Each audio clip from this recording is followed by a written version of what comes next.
اب عشق کہانی چھوڑو تم ہتھیار اٹھا کر پیرا. بسم اللہ الرحمن الرحیم نحمده ونصلي على رسوله الكريم اما بعد فاعوذ بالله من الشيطان الرجيم بسم الله الرحمن الرحيم ولله على الناس حج البيت من استطاع إليه سبيلا وقال تعالى وأذن في الناس بالحج يأتوك رجالا وعلى كل ضامر يأتين من كل فج عميق وقال تعالى الحج أشهر معلومات صدق الله العظيم. قال النبي صلى الله عليه وسلم من حج لله فلم يرفث ولم يفسق رجع كيوم ولدته أمه أو كما قال عليه الصلاة والسلام. محترم دوستو، بزرگو، دینی ایمانی بھائیو،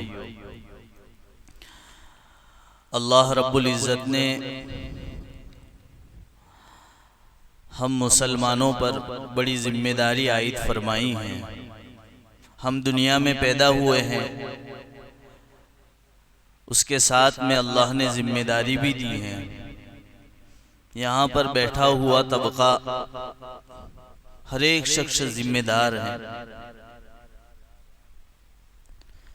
اللہ نے ہم سب کو لا الہ الا اللہ محمد الرسول اللہ صلی اللہ علیہ وسلم اس کلمے کے پڑھنے کے نتیجے میں اللہ نے ہم سب کو ذمہ دار بنایا.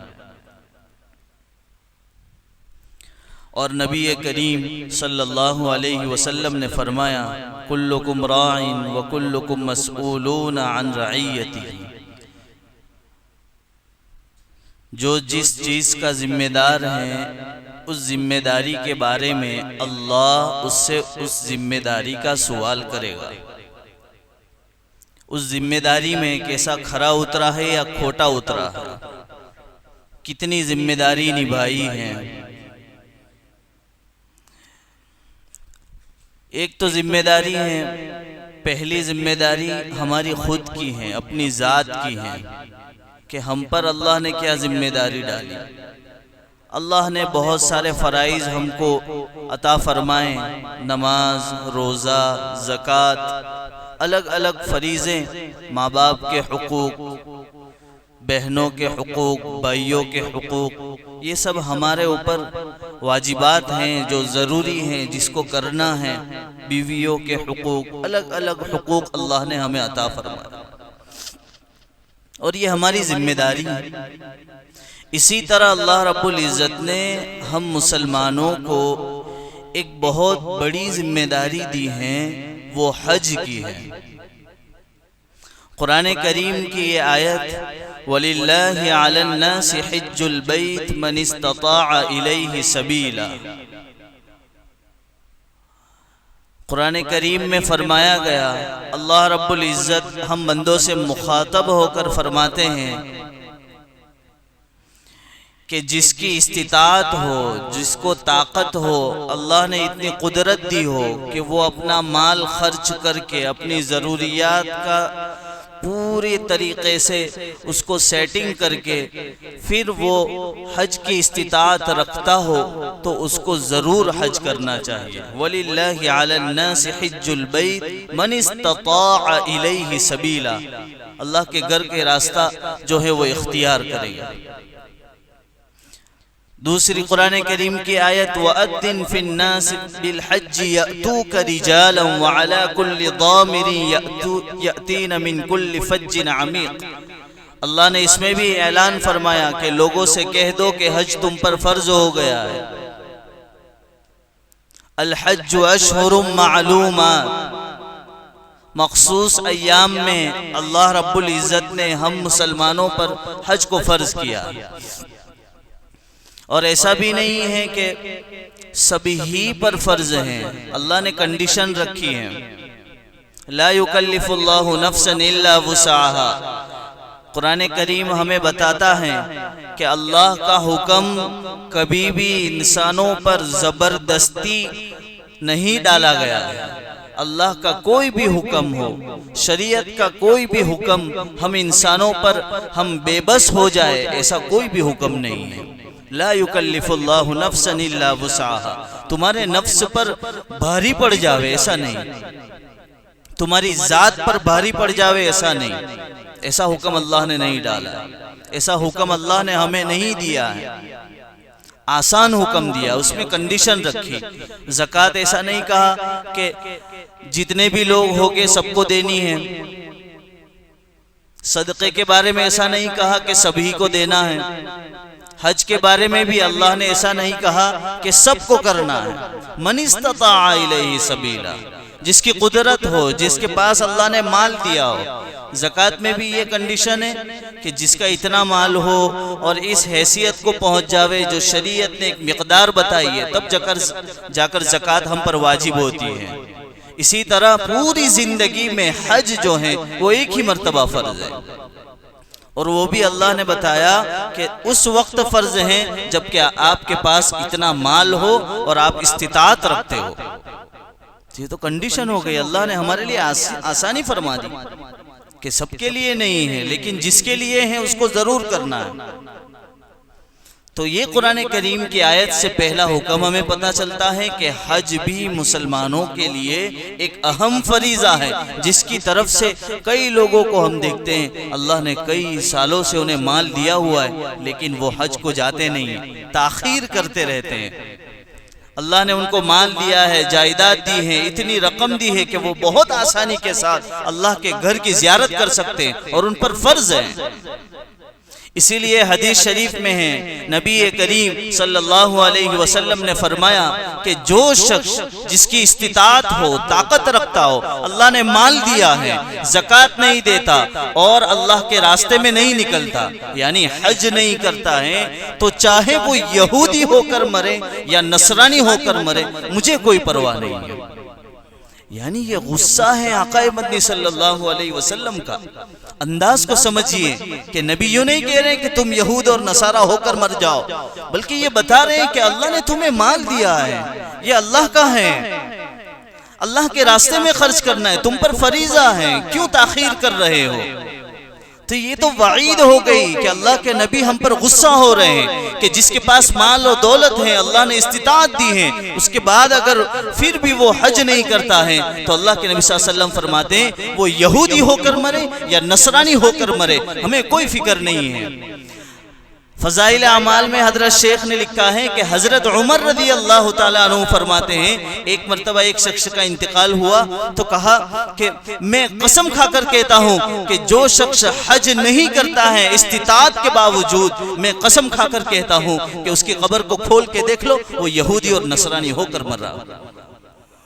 بہت ڈرنے کی چیزیں کہ ہمارے پاس مال و دولت ہونے کے باوجود، استطاعت اور قدرت اور طاقت ہونے کے باوجود ہم جو ہے حج نہیں کر رہے ہیں، تاخیر کر رہے ہیں، ابھی نہیں، بعد میں کریں گے، ابھی نہیں، یہ سیٹنگ ہو جانے دو، بچوں کی شادی ہو جانے دو، ہمارا گھر بن جانے دو، ہمارے کھیتی باڑی سیٹ ہو جانے دو، ہمارا کاروبار سیٹ ہو جانے دو، ابھی یہ ہونے دو، وہ ہونے دو۔ اسی وقت میں تمہیں موت کا پنجہ آ کر پکڑ لیتا ہے اور پھر یہ فریضہ ہم سے باقی رہ جاتا ہے۔ اس لیے اس کی فکر کرنا ہے کہ ہم پر حج اگر فرض ہو گیا ہے تو جتنی جلدی ہو سکے ہمیں حج کو کرنا چاہیے، یہ ہمارا پہلا فریضہ ہے۔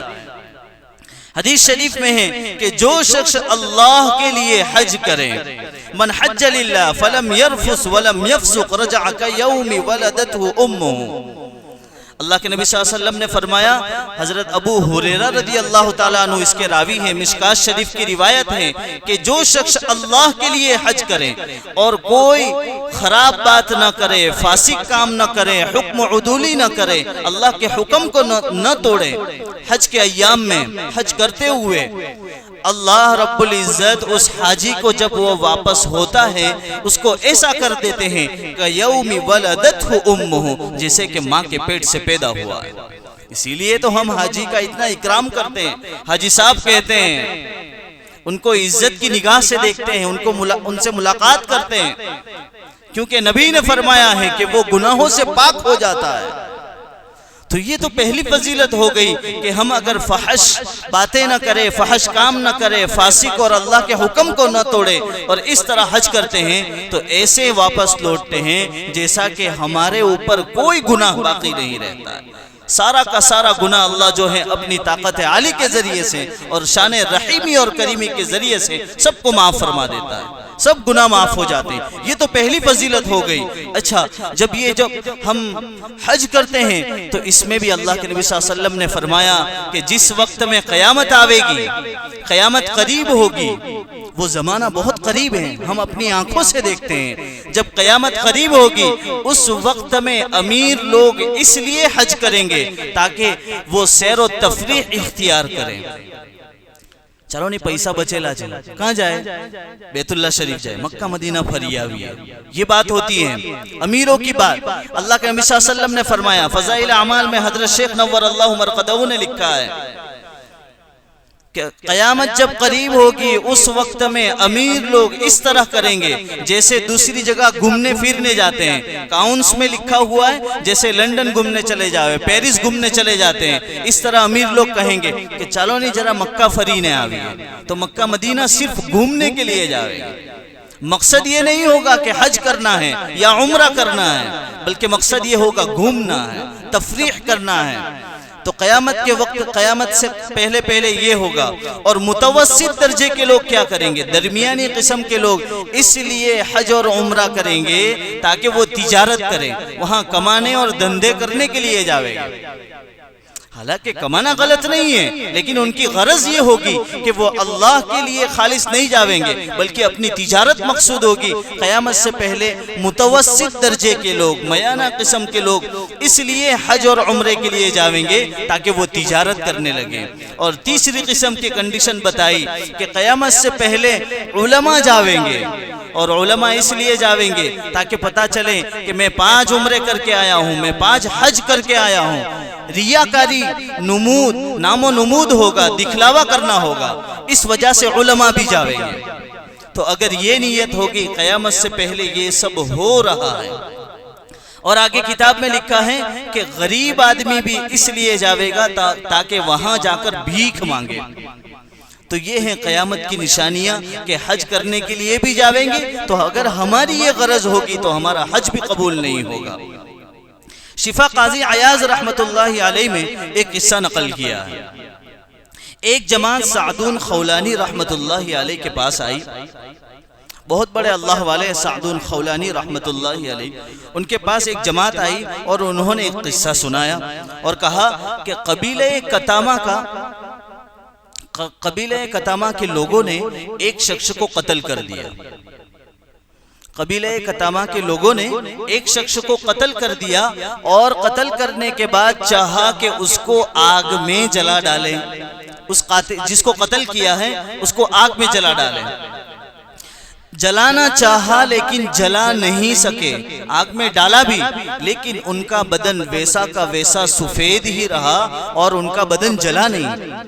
تو سعدون خولانی رحمت اللہ علیہ کے پاس یہ لوگ آئے اور سارا قصہ سنایا۔ اس کے بعد کہا کہ حضرت معاملہ کیا ہے کہ ان کے بدن کو آگ نے چھوا تک نہیں ہے۔ تو سعدون خولانی رحمت اللہ علیہ نے فرمایا کہ اس شہید نے اور اس اللہ کے نیک بندے نے 3 حج کیے ہوں گے، تحقیق کر لو کتنے حج کیے ہوں گے؟ 3 حج کیے ہوں گے۔ اس کے بعد فرمایا کہ مجھے ایک حدیث پہنچی ہے، سعدون خولانی رحمت اللہ علیہ فرماتے ہیں مجھے ایک حدیث پہنچی ہے کہ جو شخص 3 حج کرے، پہلا حج جو ہے وہ ہم پر فریضہ ہے تو اپنا فریضہ ادا کر دیا، دوسرا حج جس نے کیا اللہ کو اس نے قرض دیا، اللہ کو اس نے قرض دیا، تیسرا حج جس نے کیا ہے فرمایا کہ جس نے تیسرا حج کیا اس کے کھال اور بال کو اللہ آگ سے حرام کر دیتا ہے، یعنی آگ اس کو نہیں کھاوے گی۔ ایک تو مطلب ہے کہ دنیا میں نہیں کھا سکتی ہے جیسا کہ یہ واقعہ ہوا، اور جہنم میں اللہ رب العزت اس کو نہیں ڈالیں گے۔ تو کتنی بڑی فضیلت ہے کہ ہم جو ہے ایسا نہیں کہ ایک فریضہ حج کا ادا ہو گیا تو دوسرا نہیں کرنا ہے، دوسری مرتبہ جاؤ، تیسری مرتبہ جاؤ، اگر ممکن ہو سکے تو بار بار حج کرنا چاہیے، بار بار عمرہ کرنا چاہیے، بڑی فضیلتیں ہیں۔ ایک بزرگ جو ہیں فضائل اعمال میں حضرت شیخ نے لکھا ہے، ایک بزرگ 70 برس مکہ مکرمہ میں رہ رہے تھے اور ہر مرتبہ حج اور عمرہ کرتے رہتے تھے۔ کتنے حج عمرہ کر لیے؟ 70 حج اور عمرہ کر لیے، اور ہر مرتبہ جب بھی کعبہ شریف کا طواف کرتے تھے اس وقت میں کہتے تھے لبیک اللہم لبیک، اور ہر مرتبہ آسمان سے آواز آتی تھی لا لبیک لا لبیک، یعنی تمہارا حج قبول نہیں ہے، تمہارا حج قبول نہیں ہے۔ یعنی جب بھی پہلے دن سے پہلی مرتبہ حج کیا تب بھی لبیک کہا، جواب آیا لا لبیک، ہر مرتبہ یہی جواب آتا تھا، لیکن مایوس نہیں ہوتے تھے، بارہا حج کرتے رہے۔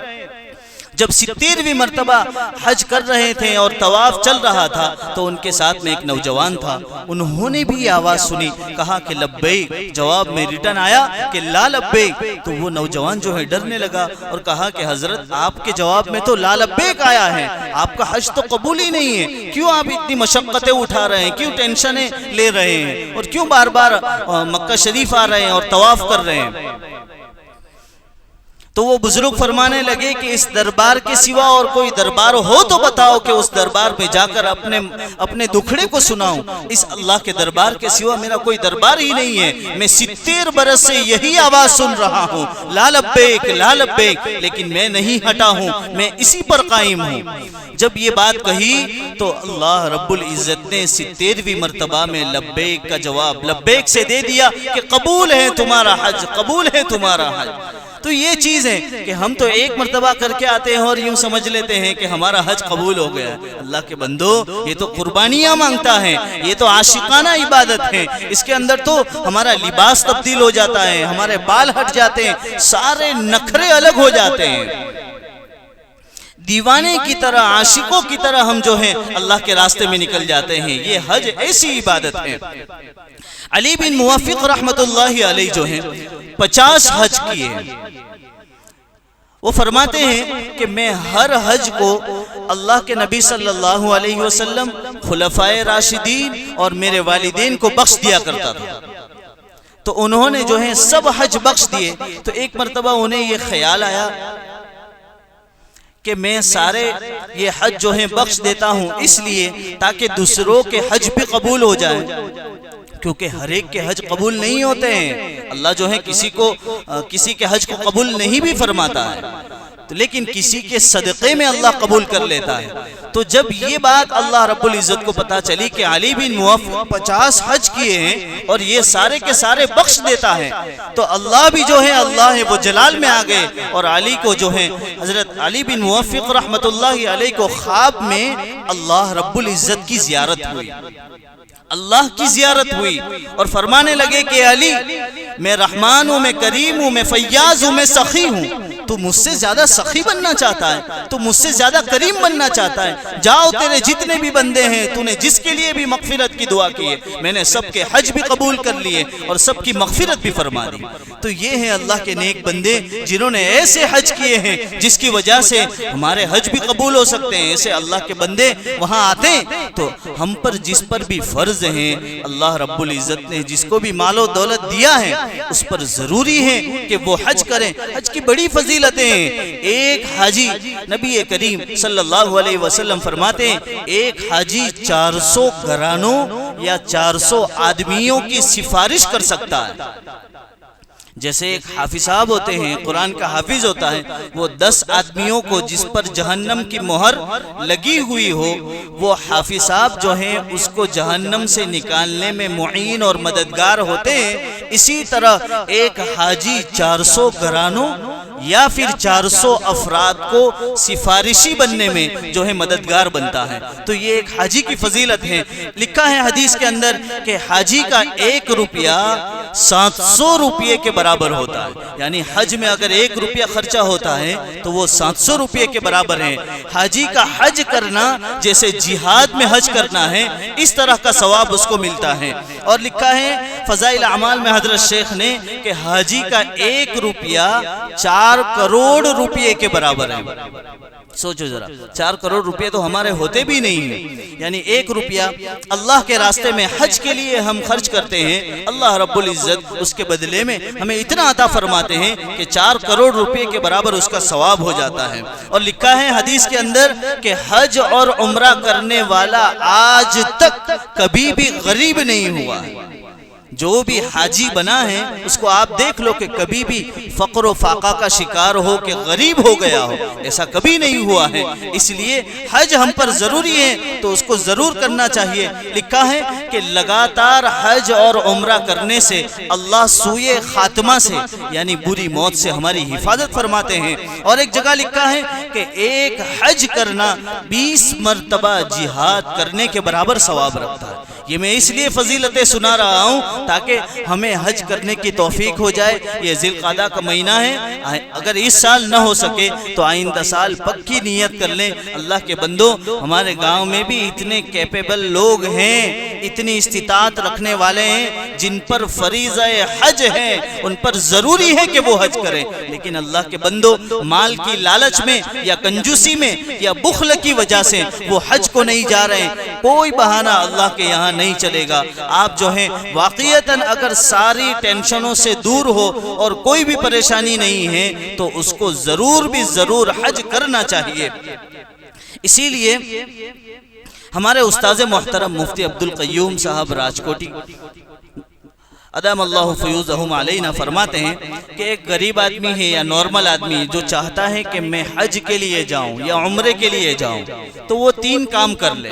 سب سے پہلے یہ کام کریں، میں جب عربی پنجم میں پڑھ رہا تھا اس وقت میں انہوں نے یہ بات کہی تھی، پہلا کام یہ کرے کہ ایک غلہ بنا لے، روزانہ چاہے 1 روپیہ ہی ہو اس غلے کے اندر 1 روپیہ ڈال دے، یا جتنے رقم آپ کو سائٹ میں رکھی ہے وہ آپ ڈال دیں۔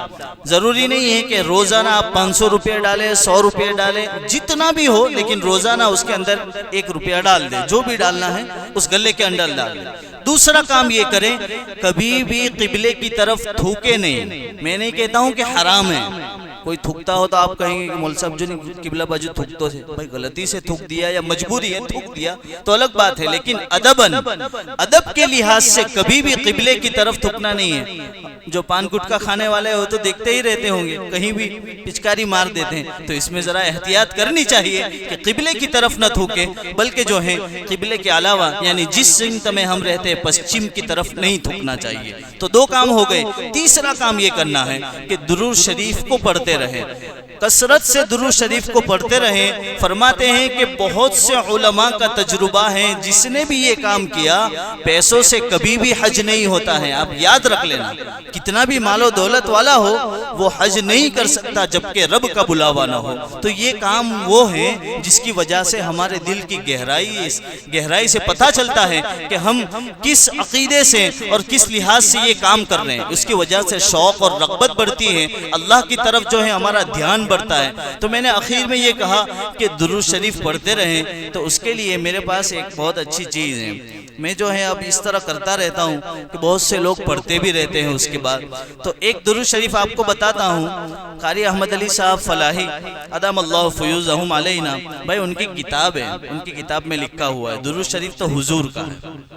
اس میں لکھا ہے کہ یہ درود شریف جو بھی پڑھے گا، دکھ اور ٹینشن یا جو بھی ٹینشن میں پڑا ہوا ہوگا یا بھاری پن ہوگا، اللہ رب العزت اس درود شریف کی وجہ سے اس کا ٹینشن دور کر دے گا۔ وہ درود شریف یہ ہے، اللہم صلی علی سیدنا محمد اللہم صلی علیہ وسلم وادھب حزن قلبی فی الدنیا والآخرہ۔ یہ درود شریف ہے، تو یہ درود شریف کو پڑھنے کی کوشش کریں، اور جس کو یاد نہ ہو تو بعد میں بھی میرے پاس لے لیں، انشاءاللہ میں اس کو پہنچا دوں گا۔ اللہم صلی علی سیدنا محمد اللہم صلی علیہ وسلم وادھب حزن قلبی فی الدنیا والآخرہ۔ ایک درود شریف یہ ہو گیا، اور ایک تحفہ اور دے دیتا ہوں۔ یہ ہمارے اساتذہ کی اس طرح کی عادت ہے، میں نے اپنے استاذ کو دیکھا مفتی محمود صاحب باردولی، جب بھی بیان کرنے جاتے ہیں تو ایک وعدہ لے لیتے ہیں اخیر میں، اس طرح کہتے ہیں جیسے ابھی 35 ہونے والی یہاں ہو گئی وہاں نہیں ہوئی، ابھی ہوئی۔